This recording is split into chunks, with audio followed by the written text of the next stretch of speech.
আছি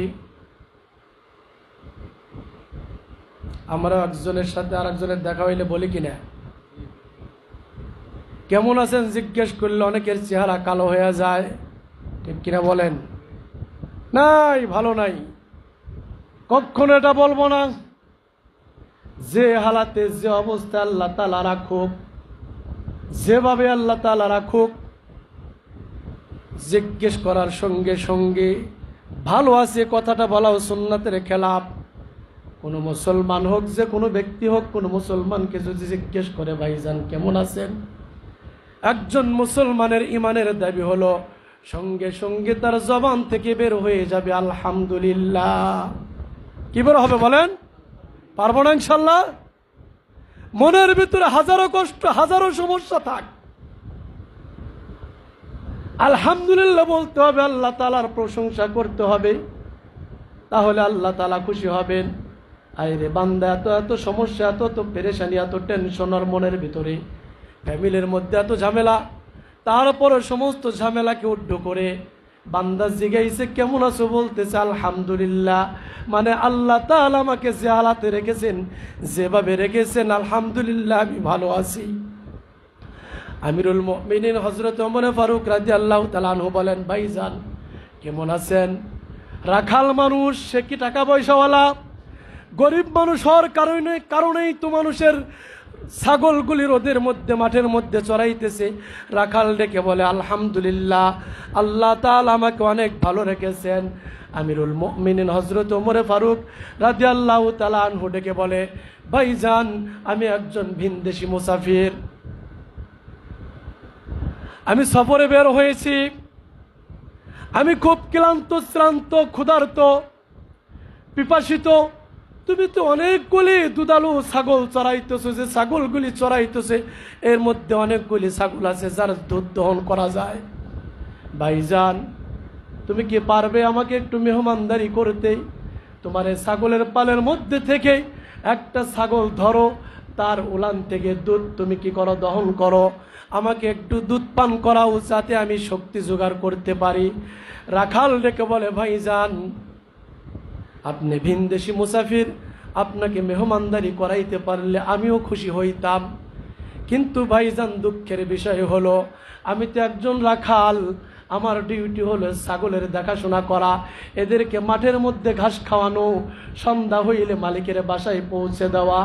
আমাকে তো মালিক এই অনুমতি দেয় নাই যে কোনো মেহমান আসলে তুমি মাঠের মধ্যে থেকে আমার ছাগলের দুধ দহন করে থেকে পান করাইবা।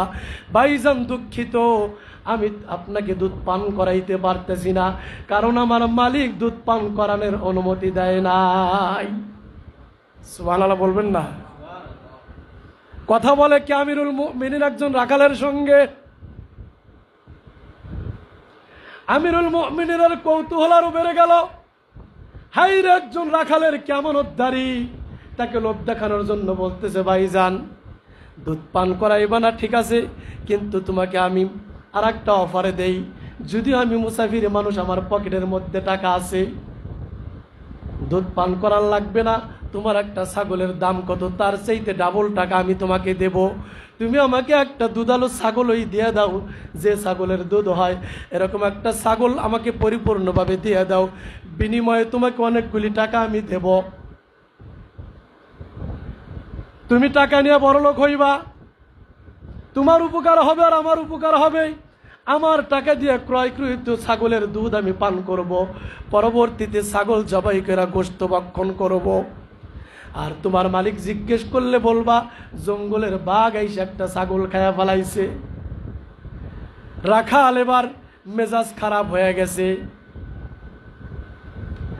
ডাক দিয়ে বলে, হাযা ফাআইনাল্লাহ, এরে আল্লাহর বান্দা, তুমি আমাকে টাকার অফার দিতেছো, যে টাকার বিনিময়ে তোমাকে ছাগল দেয়া দেই, আমার কিছু পয়সা পাতি হোক, আমি যাতে আমার পরিবারের ভরণ পোষণ করতে সুবিধা হয়, আর তুমি ছাগল কিনে নিয়ে যাও।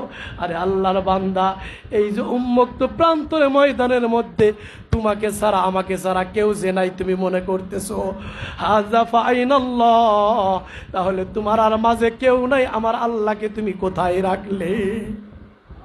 সুবহানাল্লাহ বলবো না? আল্লাহর বান্দা তুমি হয়তো মনে করেছো কেউ আমাদের দেখতেছে না, তাহলে আমার আল্লাহ কোথায় গেল? আমি তো সেই আল্লাহকে ভয় করি। পৃথিবীর সব চোখকে ফাঁকি দেওয়া যায়, কিন্তু আল্লাহর কুদরতি চোখকে পৃথিবীর কোনো কিছুতে ফাঁকি দিতে পারে? আমিরুল মুমিনিন হযরতে ওমর ফারুক রাদিয়াল্লাহু তাআলা আনহুর চোখের মধ্যে পানি চলে এসেছে। রাখালের বুকের সঙ্গে বুকটা মিলাইয়া বুক জড়ায় বলে, তোমার মতো রাখাল এ দেশের মধ্যে যতদিন থাকবে, খোদার কসম এ দেশের মধ্যে কোনো হানাহানি, মারামারি, কাটাকাটি, দুর্নীতি কোনোদিন প্রবেশ করতে পারবে না। সুবহানাল্লাহ বলবো না?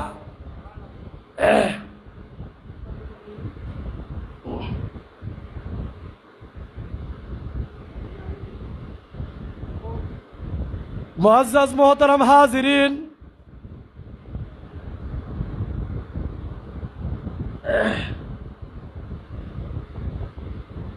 এটাকে বলে আল্লাহর ভয়। আল্লাহর ভয় অন্তরের মধ্যে থাকলে মানুষ